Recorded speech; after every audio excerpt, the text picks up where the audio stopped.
But then it got out of control because then it was bleeding into children, Yes. bleeding into these other segments of society. I mean, every pillar of society, the education system, government, everywhere you look, it's all about pronouns and gender identity, and the ideology is just exploded. And they've used the LGB and the T and expanded it to QIA plus blah blah blah. And they're just using that. They're using that label. That label is everywhere. So I'm associated and grouped in now with all of this other stuff because they said so. With all these lobbyist groups, the Human Rights Campaign, GLAAD, they have all these employees, all these people, all this stuff. And now what are they supposed to do? Pack their bags and go home? The answer is yes, they are supposed to pack their bags and go home. Because the job is done, but realistically. But they didn't. And so, of course, we all jumped on the trans train. Yes, we absolutely did, because I didn't want other people to be discriminated against the way I felt I was being discriminated against. So, of course. And it would have been, and Vikki, and it would have been selfish to me to be like, okay, I've achieved everything I want now, screw the rest of you. So yes, obviously I would expect for you to support them. I need you to do your hands like this. Just do your hands like this for me. Do your hand. This is me hugging you. That is me hugging you for being the most patient person in the world, I swear. Absolutely, absolutely. No, I completely get it. Hello, everybody, and welcome to my channel. My name is Rogan, and this is This Bahamian Gyal. On my platform, I do social commentary and reaction videos. I encourage my audience to have private conversations in public, and today we are going to have a big private conversation in public with my next guest. Her name is Vikki from Voices with Vikki. She's a business professional in the finance industry. She's also a seasoned researcher and writer on LGBT and political topics, has studied business and psychology, which is very helpful in this field, and recently expanded to a YouTube channel. So you guys are going to have to check that out. Everything will be linked down below, and a podcast where she does commentary and interviews on controversial subjects. Vikki has also been featured as a recurring guest on the Buck Angels show. Buck is one of my favorite people, so please check her out when she's on Buck's show. And they talk about LGBT dialogue and reactionary content. She was born in New York State and now lives with her wife in Phoenix, Arizona. Thank you so very much, Vikki, for being here today. Absolutely. Thank you for having me. I've been watching you for so long, and I'm like, I gotta get in contact with this lady. She is absolutely terrific. You're wonderful at what you do. You're so good at it. Your editing is great. All of it's great. Oh, thank you. Oh, I appreciate that because I'm a self-taught editor, so that's always very helpful when someone says that. So I want to just jump right in. One of the things I'm always curious to know is, obviously we're talking, you're a lesbian. Is just, let's go through the background of how you came to know that you were in fact a lesbian. Some people, it's an early awakening. And for others, it's, I was in my 40s, I was in my 50s when I really discovered that this is who I am. So what was your story? Oh, goodness. So my story really isn't all that different than other stories that have been told that you've probably heard a million times, right? I was definitely an early bloomer. I knew pretty early on, especially after you hit puberty, you just know these things, right? But I always knew I was different. Let's put it that way. When I was really young, I knew I was different, but I didn't really know why. Because you don't have the tools yet. You don't have the vocabulary yet. You don't have the experience yet to really put it together until you reach, 16, 17, 18. Then you're like, oh yeah, this is definitely a thing.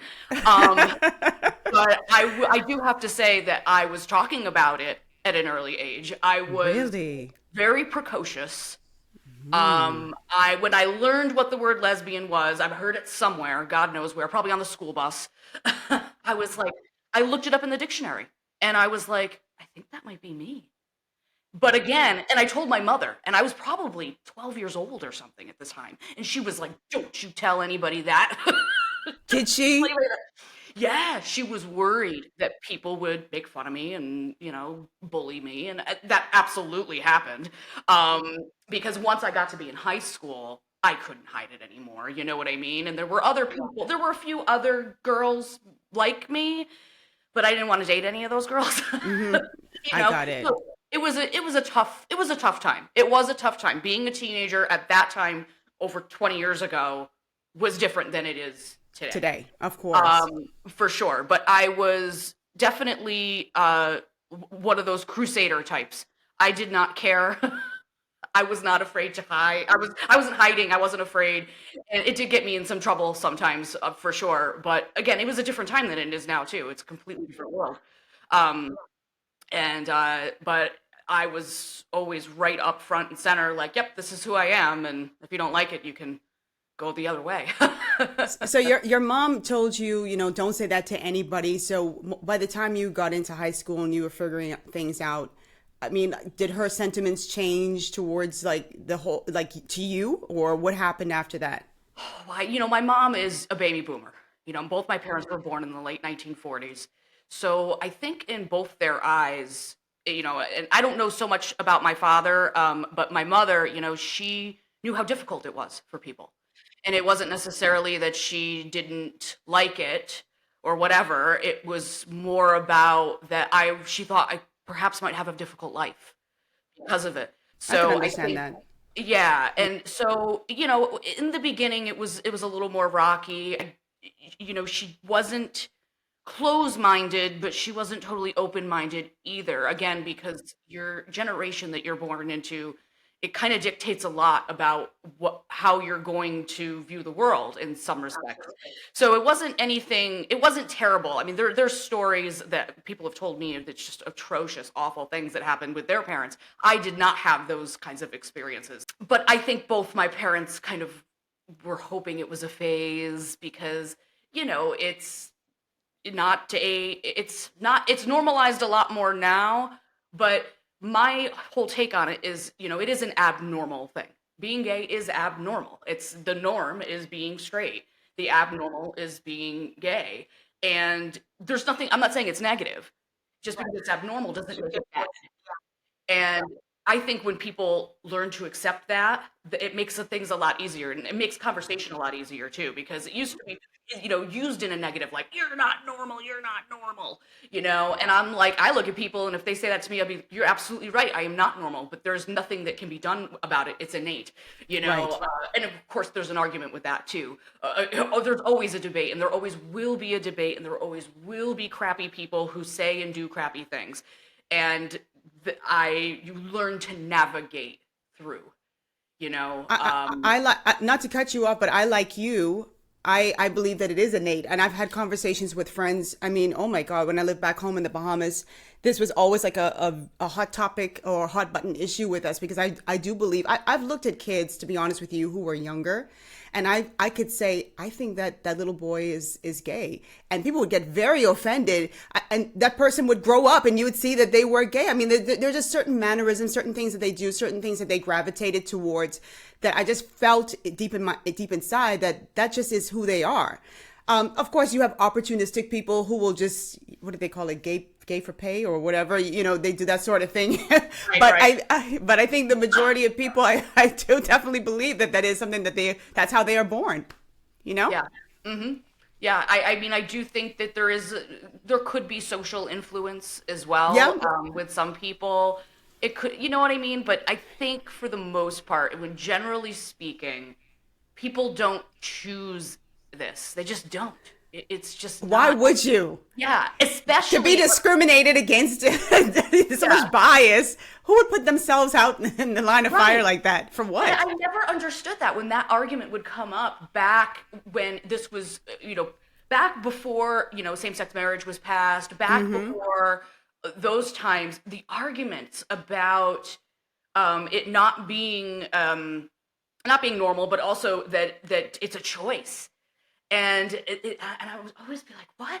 And then the conversion therapy thing came into play Yeah. and all that. And I was Yeah. like, oh my goodness, these people do not get it. They don't get it. But that's an Yeah. extremist viewpoint. That is a very extremist viewpoint. It's not a viewpoint that is that most people every day you see in the street Yeah. think.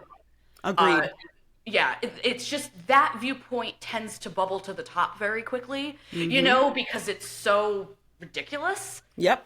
to a large degree, and so then everybody jumps on that and piles on it. But it's like I don't know. I've I've evolved over the years. I don't, certain arguments I won't engage in.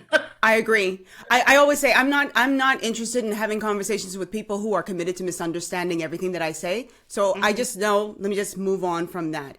You know, Right. one of the things you said was, you know, your mother was a little bit more understanding, and that's a beautiful thing. That's not the norm for a lot of people. Nope. I have to admit that I grew up around gay people. My mother had lesbian friends who are like aunts to me. My late brother had gay friends. It was not abnormal to me. But then I still learned a lot, even in my adult life, from watching TV shows like Pose. I don't know if you're familiar with Ryan Murphy's show Pose. It mostly focuses on transgender people. But I remember watching so many episodes, and they were talking about people who were gay who were thrown out of their houses. The parents had nothing to do with them. They had to engage in sex work and that sort of thing because they were young. They were 15 and 16. They had nowhere to go. They were completely ostracized by their families. So you mentioned, you know, that there were some people who you may have known or you knew who had horror stories. Is that something that you can talk about? You don't have to call their names or anything like that, but like, what were their experiences? Um, I knew of people who they either had to completely hide it from their parent, or you know, and then when it did finally come out, they were just almost harassed by their own family about it. You Wow. know, that they needed to change, or they needed to do this or that, or it was really hard for a few people that I knew, and one of them in particular. I mean, I don't even think she was in college, and I don't even think that her parents were speaking to her. They were like devout Catholics, and she was on the verge of committing suicide, I believe it. and I don't. I mean, and here's the thing: it's like you never know with people. Is it just because of that, or is it also because of other psychological problems that they're having that aren't being addressed, and it's all being kind of lumped together? My socially, I did struggle, you know, in that way, and I had some depression and some anxiety, and it kind of did center around the gay stuff, you know, because we didn't have the resources at all, you know, not really. There was, but it was it was like almost completely insignificant, you know, what you did have. But I did find my people, and I did find my way, you know, and I think we all do, even when the circumstances are terrible. But it is not like today is completely different. And one of my older gay friends would tell me stories about how like it used to be that you'd sit outside the gay bar and make sure that there were no cops because they could, you know, arrest you. Harass you or arrest you. Yeah, arrest you for not being gay, but for something else. But Something really, else. that was why, you know. Yeah. And so, and things like that really happened back then. Yeah. And what hearing those stories and hearing those things helped me understand and know that we were headed in a better direction, and that the things that they had to deal with, I didn't have to deal with. And then the kids today, what I had to deal with, many of them don't have to deal with. I No. know it's still a thing in some places in small towns and whatever, you hear things, but It's totally different today, though. I mean, you're going to have that everywhere. I mean, even me as a black woman, you're going to have certain places you don't want to go because it's just not safe. It's always going to be that. But I think this is precisely why so many older gays and older lesbians who really went through some trash, some crap, kind of look at this generation today and go, you don't know anything. You have no idea what struggle is like, because they were being arrested and harassed repeatedly and ostracized. Now there's a greater degree of acceptance now where people almost celebrate it if you come out as transgender, if you come out as gay, if you come out as lesbian, you know, and that's not everywhere, but it's certainly much better than before. And I think that brings me to the point that I wanted to talk about as well, about the current state of the LGBTQIA, because, you know, there was this time where, you know, gays and lesbians, transgender people were not accepted. And like I said, there's always going to be this degree of a lack of tolerance or acceptance, but I think it's remarkably different today. And yet we have these people who are coming out, these activists, and it's almost like they're upending all of the work that was done.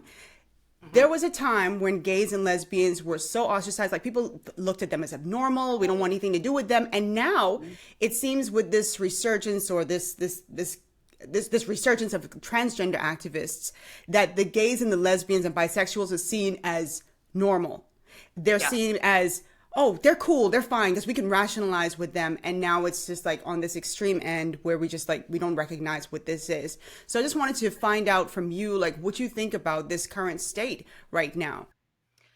Well, if we start with, you know how there's that meme, like, how it was and how it's going. Yeah, You yeah. kind of use that, and I'm saying that kind of sarcastically. So I was there the day that they passed same-sex marriage in New York State. I was on the steps of the Capitol. Wow.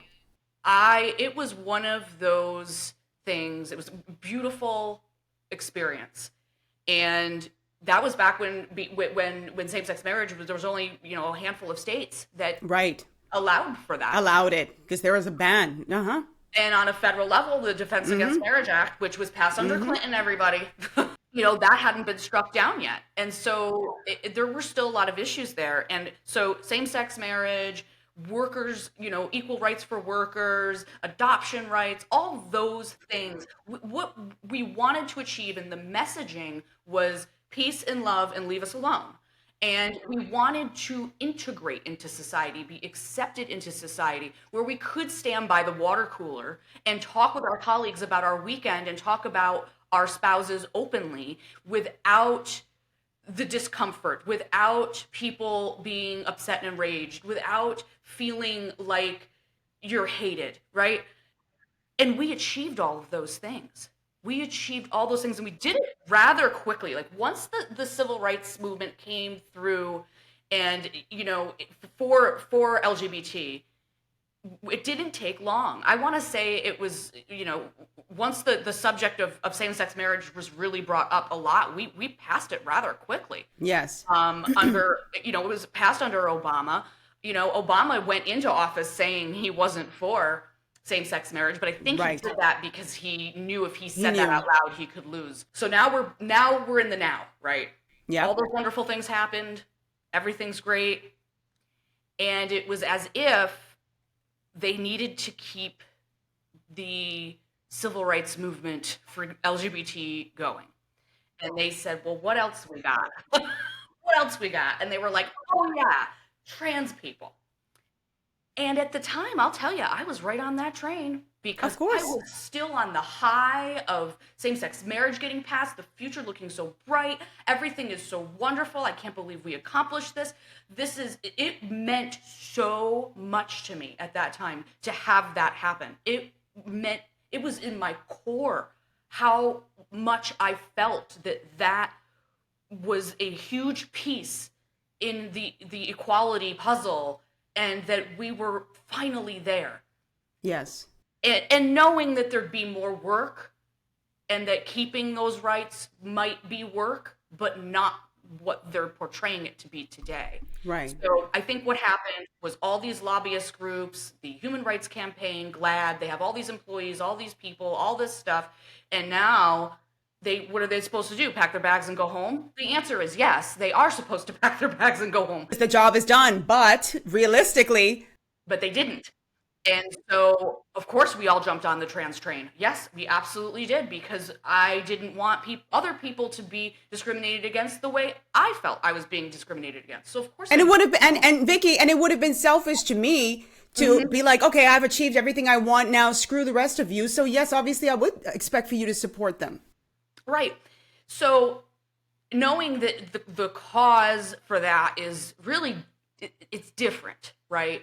LGB is lesbian, gay, bisexual. That is a sexual orientation. Trans is being a transsexual is a very rare thing that happens to people when they have what's called gender dysphoria. And they feel more comfortable transitioning, on the binary from male to female or female to male, and it alleviates some of that dysphoria for them. And again, they also too want to blend in. So that was always what I felt it was. That's what I knew it was. But then it started to change, right? All of a sudden, it was like trans was something you just declared if you felt like it. You didn't need dysphoria. You could be some kind of androgynous, non-binary person, and you're also labeled as trans, and then it's all these identity politics kind of came into the fold. And I'm at that point, I'm going, wait a minute. I'm like, this is kind of weird. But I still was like, okay, all right, maybe I don't know everything here. Let's just slow down. But then it got out of control because then it was bleeding into children, bleeding into these other segments of society. I mean, every pillar of society, the education system, government, everywhere you look, it's all about pronouns and gender identity. And the ideology is just exploded. And they've used the LGB and the T and expanded it to QIA plus blah, blah, blah. And they're just using that. They're using that label. That label is everywhere. So I'm associated and grouped in now with all of this other stuff because they said so. And so us as LGBs trying to do a good deed and helping these people with this rare disorder that they have, and people will yell at me probably in the comments for saying it's a disorder, but that is literally what it is. And well, they used to say that being gay was a disorder. Yes, they did, but that's the research has been done on this stuff as far as what's a disorder and what isn't. Being trans, it's something going on up here. That's what happens. And so it's really tough because I started to find all this stuff about childhood transition and that they're doing surgeries on these kids. And at that time, I was like, no way. There's no I think that's where it really exploded for a lot of people and where the buck stopped. It was like, okay, you can do whatever you want to do as an adult, that's fine. But I think the minute we started to incorporate children into this conversation and we saw kids saying, I identify as this and I want to transition, I think that's where a lot of people, heterosexuals, gays, lesbians, bisexuals, and even some transgender people said, no, that's too much. Right. And I didn't want to believe it at first. I kind of thought it was a quote unquote right-wing talking point.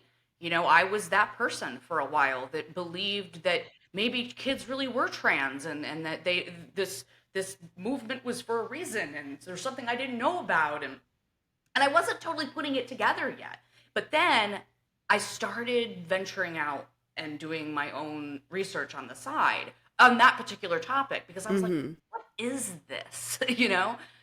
And what I found out was really, really scary stuff, that they really are doing medical procedures on kids that are under 18, top surgeries, and they're giving them hormones, they're giving them puberty blockers, and it's this one big, gigantic experiment. And more people have started to come out and say, I was part of that experimentation. Yep. And that's really what it is. It's not a healthy, they call it gender-affirming care. I mean, that sounds so pushy and lovely, right? Yeah. And the first mistake was affirmation. Yeah. We need confirmation, not affirmation. Yeah. I agree. You can't just, because somebody says they're this, you can't just say, well, then you're this. Well, then you're this. Exactly. You need to push back and dig and find out, well, why do you think you're this way? What's happening in your life right now? I mean, honest to God, bro, if I had been growing up in today's society, I would have thought I was trans because I'm a total tomboy, and I always was. And we're transing, little tomboys and saying, oh, well, and they're using stereotypes to justify it. Like, I agree. Oh, well, this little boy likes to wear a dress, so he's trans. Right. No. I agree. And listen, to that point, I remember, and I said this in a previous video before, Angelina Jolie and Brad Pitt's daughter, Shiloh. I remember several years ago when Angelina said Shiloh wanted to be addressed as John and was comfortable wearing boys' clothing, her brother's clothing, their hand-me-downs, that sort of thing. And just to see the amount of celebrities that were coming out and saying, hi, John, and addressing and correcting people. Don't call Shiloh, it's John, and it's he, and it's not she. And now we see a young lady who is now in the front of the public, dressed as a female, wearing makeup. I mean, she's presenting as very feminine. We don't know what Shiloh's personal feelings are, but certainly presenting as very female. And it seems like all is well in the world. And it's like, how did we go from the minute a child says, call me this? I have twin nieces who, I mean, on any given day, they want to be a mermaid. One says, I mean, it's always something. So why are we so quick to take children's, and I'm not saying ignore them, but I mean, don't affirm them so quickly. Right. And, a lot of children they're finding are dysphoric. You are uncomfortable in your body. You do feel awkward, especially when in the onset of puberty. And all of that is very normal. And it's like some discomfort is normal. It's normal. And they're automatically saying, nope, we gotta fix it. We gotta change them. And then that kid gets it in their head that they need to be fixed and they need to change, or that the other problems perhaps that they're having will disappear if they transition. That's the other component to this too, is that some of these kids are just not diagnosed properly because they're not looking into it, because they go to some gender doctor and they say, oh yeah, you're trans. And it's probably one of the biggest medical scandals that the United States has ever seen. And the fact that there's still so many people out there with signs saying, protect our trans kids, it's just absurd. Like, yes, protect children, but like you're really going about it wrong. And you're taking a choice away from them that they should be making when they're of age. If they really feel that way, agreed, make that decision when you're an adult. These kids can't even drive a car yet. They can't get tattoos. They can't smoke cigarettes. They can't They can't vote. They can't do anything. They can't do anything. But they can determine that they want to change their sex identity. Right. They want to have top surgery. They want to have bottom surgery. Like, what are you talking about? And you want to get on hormones? Yeah, and plus these kids don't understand that they're going to go down a path where they take these hormones, and then, like, especially for women, you're gonna sterilize yourself. And when you're 14, of course you're like, no, I don't want kids, because you're 14, So then they go down this path and they take these freaking drugs, and they have their breasts removed, and so no more breastfeeding. Even if you can have kids, you can't breastfeed. It's done. That is not a reversible thing. Once you chop them off, they ain't coming back. Exactly. And I know that's a vile way to put it, but it's the truth. Blunt. And so there's that, and then they're going sterile from these blockers. It's called Lupron, and Lupron was used to chemically castrate pedophiles. That's what they're doing. I'm like, you're giving those drugs to kids that think they're trans? What on earth are these people thinking? And I just think it's a big, giant money grab for pharmaceuticals, and they're really pushing it. And I think they finally took it too far, because now, I don't know if you heard about the WPATH files. Basically, WPATH is the standard of care for transgendered people, and they leaked all these files and these conversations and everything that these doctors were having, that they very well know that children don't understand the ramifications of doing something like this. And so this finally hit the fan. And over in the UK and the Netherlands and Denmark and places like that, they're rolling back gender-affirming care, and they're saying, oh, no, this is not appropriate for kids. But in the United States and Canada, we're still on this freaking gravy train over here, like, oh yeah, it's wonderful, it's great, save the trans kids.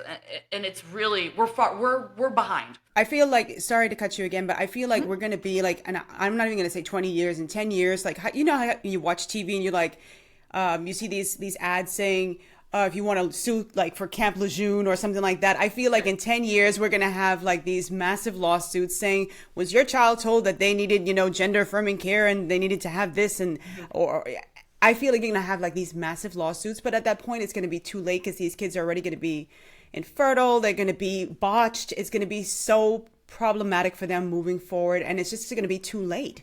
It's already happening. There's the case of the famous case of Chloe Cole. Yep. There's Briana Ivy, who is a biological male, but still is presents female and lives as a female. But she had I'm calling her she because that's really all she knows and all I know. But she had a botched bottom surgery.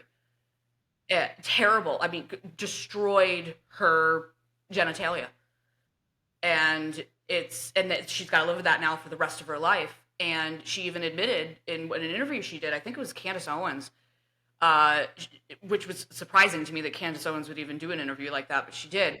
Um, that if she could, she probably is just a gay guy. And they were very much convinced. The parents got convinced of it. She was convinced of it, and I don't even know if she can detransition. You know what I mean? Back to being male because of what's happened and what's left, and a lot of these young girls that transition to boys or to men, their voices are permanently deepened. Yeah. There was one who had a receding hairline or balding.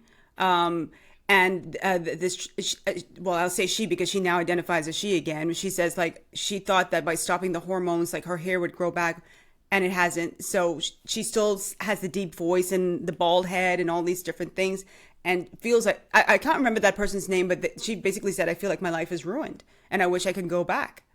Yeah, and you get caught up, I think.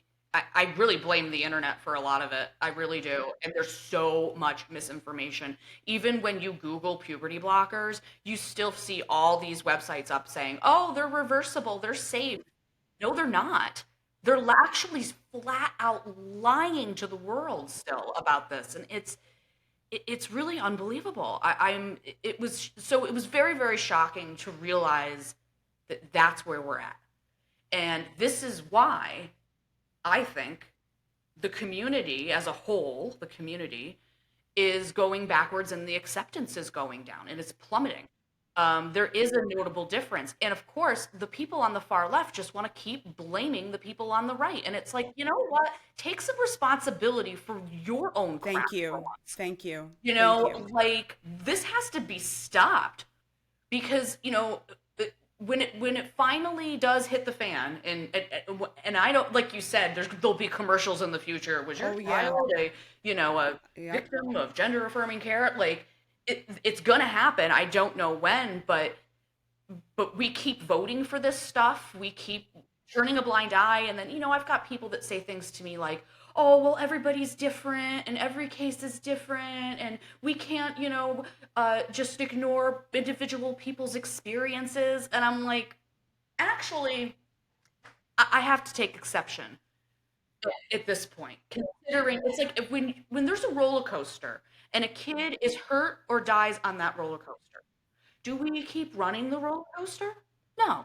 We shut the roller coaster down and we figure out Perfect analogy. Perfect what's analogy. wrong. We figure out what's wrong and then we can resume the roller coaster. We can't just continue to let this happen just because, oh, it's not that many people. They went from saying it wasn't happening to it's not that many people. Like they keep. And now it's flat out like, oh, it doesn't matter. Kids can be trans. They know that they're trans.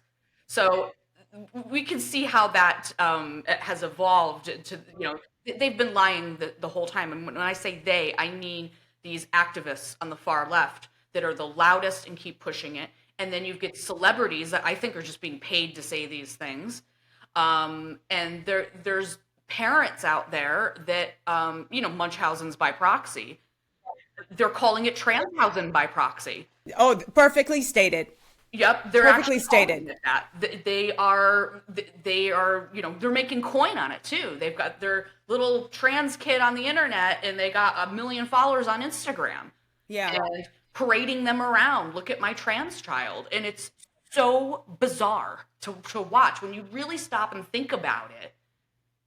there's something wrong with that. That's not, that's a little bit, that's influence. That's It is indoctrination. influence, and it's a money making venture. Their child is a cash cow at that moment. And I also think about the parents who aren't using their kids, because you always have to think about this side too. There are parents who aren't using their kids for this. They genuinely have been guilt tripped, frightened into thinking that if you don't affirm your child thought that they are in fact or indeed transgender, your child is going to kill him or herself. Okay. And you hear this quite often. Oh, you want your child to kill themselves? You want your child to run away? And so parents like, I love my kid. I don't want my child not here. Right. So maybe this is what I should do. And I think that's sick as well, that people are doing that and imposing that on parents who might be in a vulnerable state where they're dealing with something they've never dealt with before. And on top of that, they have all these voices coming in their head saying that if you don't do this, you are responsible for your child potentially ending his or her life. That is such a manipulative and emotionally insensitive, completely screwed up argument to try to hold. It's it's like you're holding that person hostage, and by saying something like that, it's like a bad relationship. I was just about to say, I'll kill myself if you leave me. Yeah, that's exactly the exact same. I was just about to say that. And that is not how this works. This is not how this works. But we all I can see how parents are terrified and don't know what to do, and they're trusting these supposed experts that some of them are trans themselves, and I suspect are not. They call them AGPs, autogynephiles. And what's that? I've never heard that.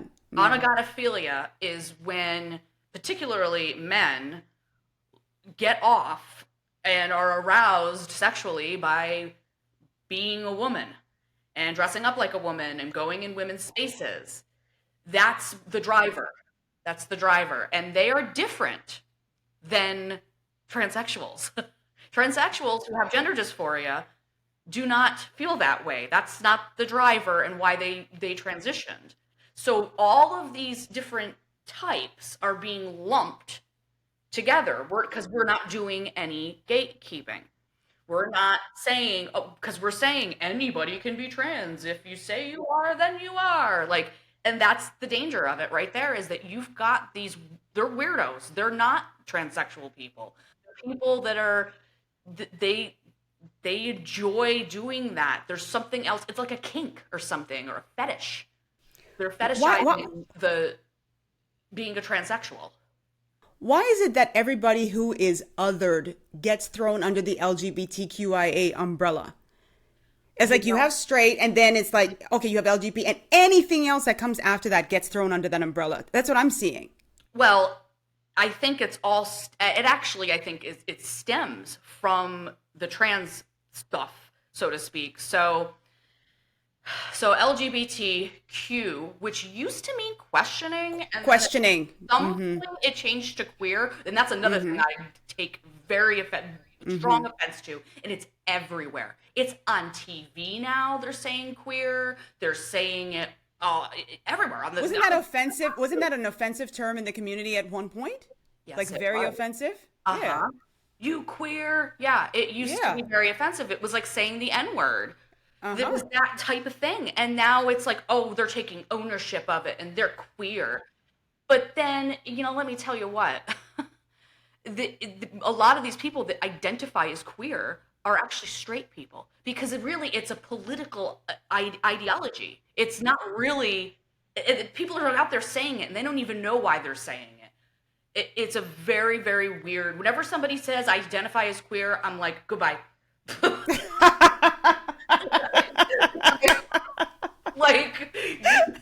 We can't talk because you're on that train. You're the queer train, and it's not a healthy place. And it's rooted in the P word. If you look it up, all that stuff is rooted, that ideology stuff is rooted back to that. And I don't know how that happened. I didn't make these rules. A lot of us sit around together, us gay people, and say, who made this up? what's that acronym now? You know, like, and they're using the intersex community too. People that are intersex. Again, another really super rare medical Rare. that That's people right. have, Hmm. and they're trying to justify what they're doing by using intersex people as examples for them. And it's like, no, no, no, no, no, no, no, no, no. They are not you. They are different than you. They did it to the gay people. They're doing it to intersex people.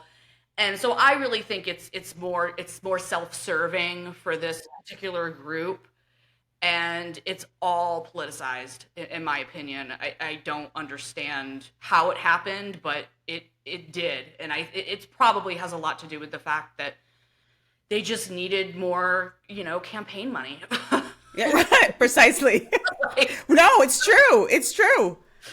and people So don't they'll realize keep it going. and they don't realize that they're being used. We're all being used for this agenda. And we got this Project 2025 thing. I have a video coming out on that, and I'm so Oh, I'll be watching that.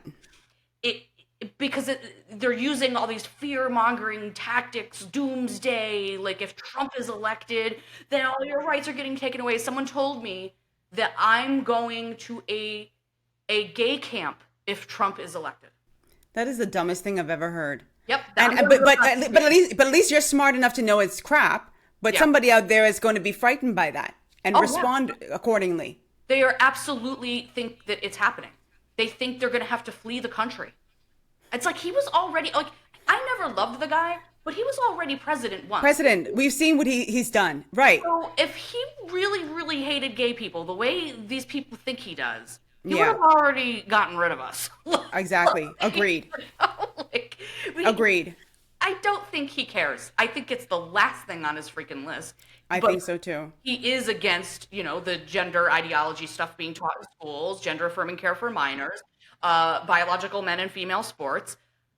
This Title IX crap that they're messing with now, and it's actually a strike against women, and there's all these women out there that are cheering for it, and I'm like, I don't understand that, especially considering that women fought so hard to have their own spaces, their safe spaces, particularly athletes.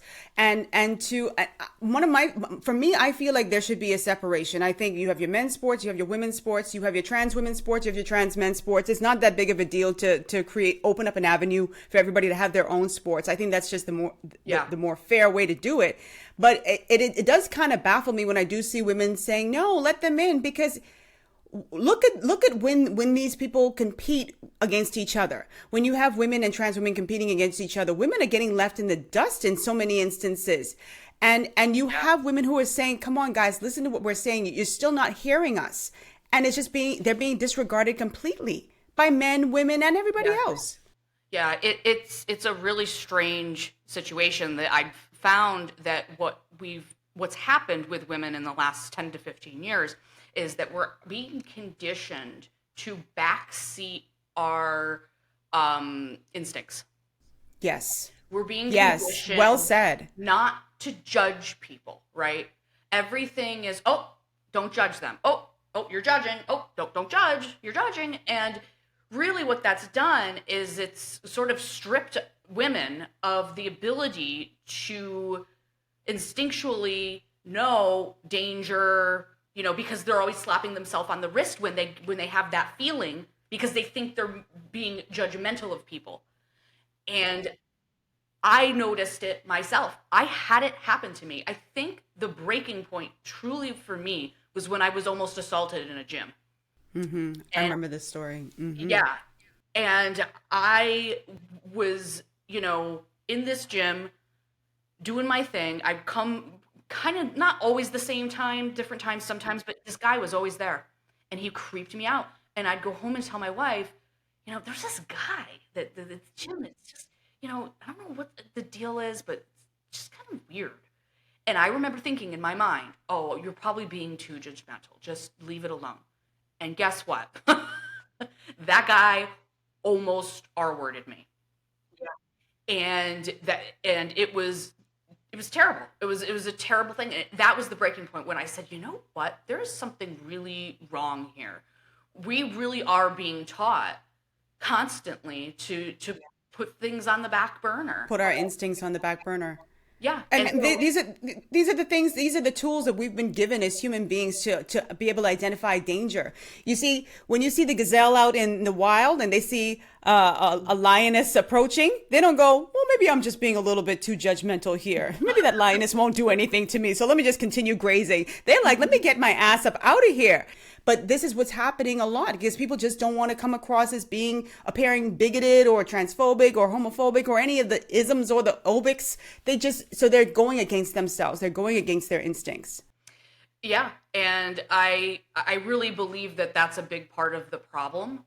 And the truth of the matter is this, we make judgment calls every day of Every our day. lives because we Every day. have to, and especially women.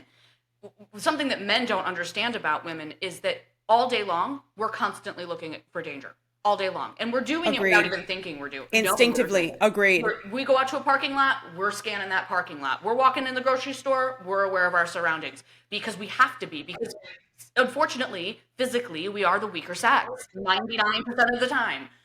And that's just a fact, and that's just the truth that you have to face. And I think that they've, again, used women and used the fact that they are empathetic people. We're very empathetic people. We want to welcome people. We want to not necessarily mother them, but we have more maternal instinct to us. We want to make things work with people. We're not as rigid as men. Men are a little bit more black and white on things, so people can take advantage of that. So I do think that when all this got started, yes, women invited too much BS into this. And I don't entirely blame them. I get it. I completely get it. I mean, I'm a woman. I understand. But we have to stop and, look around and say, what is too far? What is too much? And I say, if one woman raises their hand and says, this is making me uncomfortable, then we're done. We're done. Shut it down. And women, the first rule, when I've talked to transsexual women, the first rule in transition is respecting other women. If you want to be a woman, you better respect the women you claim you want to be. You want to be a part of that, Yeah. and then you don't respect them. Yeah, Doesn't make sense to me. Some of these people are extremely disrespectful to women. They're lying about things, like they're saying that they're getting their period, and they're saying that they're attempting to breastfeed. All of that stuff is all fetish, and that is, to me, again, hey, certain things, if you want to do that on your own time, that's fine. But when you're start Yeah. involving other people, we've got a problem that isn't consenting. Yeah. A baby. Yeah. Yeah. When I there's- remember on TikTok or Instagram, I think I was watching like a 60-second short or a reel, and they had this man who was trying to breastfeed a baby. He was like a real man. He had boobs, and he put his boob up to the baby, and the baby looked at him like, "Are you out of your mind?" Like even the baby knows, like that ain't where the milk comes from. I ain't with it. Like instinctively, and people are like, "See." Even the baby knows. It's crazy. This is just common sense This is stuff. crazy. It's just nuts. Like, why are we doing this to ourselves? I'm telling you, the aliens haven't invaded because they literally covered up here and they were like, screw that. I'm going to another planet. Let me get the hell out of here. Something I wanted to talk to you about too is, and I've talked about this on my platform about how a lot of times people will try to bully you into doing things by referring to you as being homophobic or transphobic if you don't get along with their program. And one of the things that I've seen, I have lesbian friends, I have lesbians in my family who say when they are trying to date, transgender women will try to approach them. And if they say, look, I'm not into it, I'm attracted to women. Oh, I'm a woman. You're a transgender woman. They have these arguments back and forth and they say, oh, you don't want to date me because you're transphobic. And I remember too, like there was a dating app that wouldn't allow lesbians to say, listen, no trans women. I'm only interested in women. And I wanted to get your take on that because I think it's absolutely absurd because, I just think it's absurd. I mean, to each their own. I'll put that out there first.